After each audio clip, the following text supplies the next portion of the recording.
കേരളം അവരെ ഒത്തു പറയണമെന്നനുസരിച്ച് പറഞ്ഞിരിക്കണം. ഉള്ളത് പറഞ്ഞാൽ അവൻ്റെ പിടല് പോക്ക്.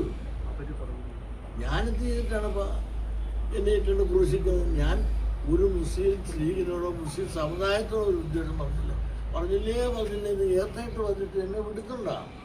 മുസ്ലിം ലീഗ് കാണിച്ച വിവേചനമാണ് ഞാൻ പറഞ്ഞത്.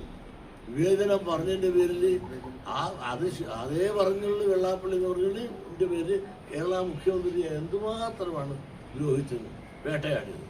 ഇവിടെ ഒരു സത്യം പറയാൻ നിവൃത്തിയില്ലാത്ത നേരത്തേക്ക് പോയിക്കൊണ്ടിരിക്കുകയാണ് എന്നെ. പിന്നെ സംശയമുണ്ടോ? ഈ രാജ്യം കേരളം അവരെ ഒത്തു പറയണമെന്നനുസരിച്ച് പറഞ്ഞിരിക്കണം. ഉള്ളത് പറഞ്ഞാൽ അവൻ്റെ പിടല് പോക്ക്. ഞാനെന്ത് ചെയ്തിട്ടാണ് എന്നെ ഇട്ടുകൊണ്ട് ക്രൂശിക്കുന്നത്? ഞാൻ ഒരു മുസ്ലിം ലീഗിനോടോ മുസ്ലിം സമുദായത്തോടോ ഒരു ഉദ്ദേശം പറഞ്ഞില്ലേ എന്ന് ഏർത്തായിട്ട് വന്നിട്ട് എന്നെ വിടുക്കണ്ട. മുസ്ലിം ലീഗ് കാണിച്ച വിവേചനമാണ് ഞാൻ പറഞ്ഞത്. വിവേചനം പറഞ്ഞതിൻ്റെ പേരിൽ അതേ പറഞ്ഞുള്ള വെള്ളാപ്പള്ളി എന്ന് പറഞ്ഞാൽ എൻ്റെ പേര് കേരള മുഖ്യമന്ത്രി എന്തുമാത്രമാണ് ദ്രോഹിച്ചത്, വേട്ടയാടിയത്. ഇവിടെ ഒരു സത്യം പറയാൻ നിവൃത്തിയില്ലാത്ത നേരത്തേക്ക് പോയിക്കൊണ്ടിരിക്കുകയാണ് എന്നെ. പിന്നെ സംശയമുണ്ടോ?